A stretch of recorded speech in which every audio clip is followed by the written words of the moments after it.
So, a little over a week ago, Topps held its 2023 industry conference in Phoenix, Arizona. And while I didn't personally attend, there are a number of different recaps online. I read through a few of those, and I want to try to break things down as they pertain to basketball cards, or really as they could pertain to basketball cards in the future.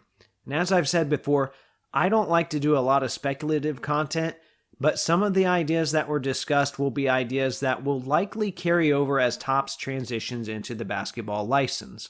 So I'm not going to talk about the Babe Ruth, I think they were called retrofractors, or the Tom Brady baseball autographs, but I do want to touch on a couple points they discussed regarding relics and autographs.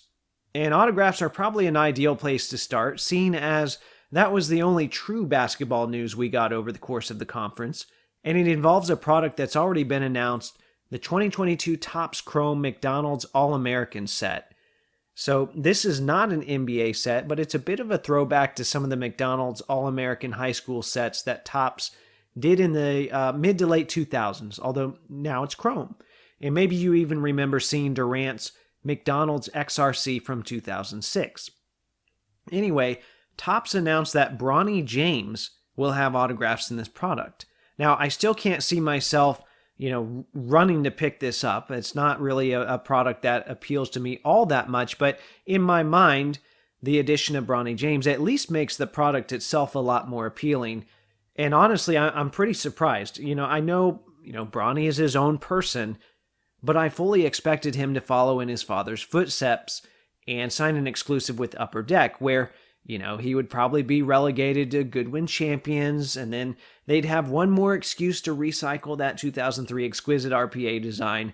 Although in this case, I think it would be legitimate, right? It wouldn't be just an excuse this time. That's not to say that won't eventually happen. I figure it will. But the point here being he's signing for Topps first, which was definitely not expected. And speaking of LeBron and his whole crew, I might as well mention some news that, to the best of my knowledge, was not announced at the Topps conference, but it fits well in this portion of the recap and was released around the same time. It's relevant, so I figure it's worth mentioning here. Woj, of all people, that's right, Woj on Twitter, right, and ESPN, he tweeted some hobby news. He wrote, Clutch's head of basketball, Omar Wilkes, has joined Fanatics Collectibles as head of athlete relations per sources. Wilkes repped Trae Young, Anthony Edwards, OG Anunoby, and now takes on role as ambassador between burgeoning Fanatics Collectibles and athlete entertainment world. Now, one of the things that I read in multiple recaps of the Topps conference was that Fanatics CEO Mike Mahan wants to, quote, eliminate redemptions. So I can't help but to hope that this Clutch move is a move in the right direction. And I can't say for sure that it is. We really don't know. I don't know what all it entails, but if this guy can figure out a way to motivate athletes to sign stuff on card in a timely manner, well, he's going to be a hobby hero. And, he can start with his own group of clients, because I don't think OG Anunoby has signed anything for Panini since his rookie season, and that was 2017. And I really can't blame him, because there's no incentive for him to do so. The amount of money just isn't worth it, or at least it hasn't been in the past. And I've heard that players are going to have more of an ownership stake in this new licensing agreement, so hopefully we're in for some good changes. I guess only time will tell. Now, I was also very interested to see what Topps planned, or Fanatics, I guess, as a whole, plans for memorabilia cards. You might remember episode 145, where I did an entire main segment titled 6 Ideas for Fanatics Branded Memorabilia Cards. And two things that I really harped on was the fact that Panini has seemingly abandoned game-dated relics and also meaningful event-worn relics, like stuff from draft night or the rookie photo shoot. And I'm sure we'll still see some of those things sprinkled in here and there, but they don't put the emphasis on them like they used to. Now, based off of what they said at this conference, it looks like Topps could be making these things a priority again. They mentioned making more milestone cards, which is something they do some with baseball already. For example, when a high-profile prospect gets his first MLB hit, Topps will acquire that base.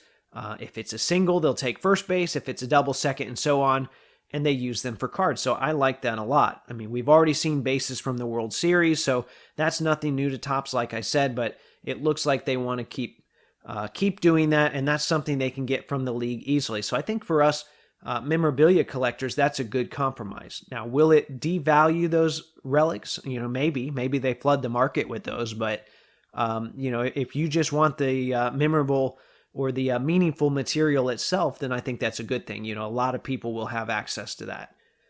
Now, game-worn jerseys can be really expensive, there are other things that are part of the games that they could utilize instead. So, I mentioned bases for baseball, but it's got me thinking about basketball. Like, why hasn't Panini grabbed LeBron's chalk bottle when he's done with it? They could take a chalk toss image, right? We've all talked about those in different cards, and those have had their run here in the hobby. Why don't they take an image like that and put little pieces of the chalk from the bottle in there that he didn't get to? And they could make unique relics out of that, or let's see some creativity. I'm not saying that's the best idea, but it would be something different. So I want to see that, and I think maybe with Topps we'll get it. Now, at this conference, Topps also mentioned a relic set for their update set called First Stitch. I think that's a play on the word of first pitch, right? Where supposedly they're going to take the first Fanatics jersey off the line for rookies and traded players and cut them up and put them into products. I'd like to know a little more about these because I don't think they specified if they're going to be game worn or not, right? If it's the debut jersey, that would be incredible, but it doesn't sound like that's going to be the case. I think it would be more like a press conference jersey, and I suppose that's not the worst thing in the world, though. It still could be kind of cool, provided they state that information on the card. And you guys know, even on the basketball side, I love press conference photos on cards. Don't ask me why. I guess it's just a sign of something new to come. The one that sticks out to me is a 97, I think a 97 card of Chris Mullin at his Pacers press conference. I always loved that card growing up. I think I was just so excited about that Mullin move. So anyway, that's something they could do. With that being said, I like some of the things that Topps talked about at this conference.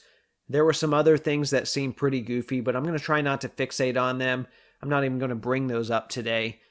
I've said it before. Basketball cards are in a bad spot right now with Panini, so I'm ready for change.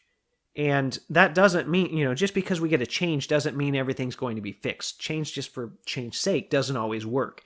It still has to be purposeful, but the things that were said this past week seemed like they could be purposeful. So I'm excited to see what Topps has in store for us.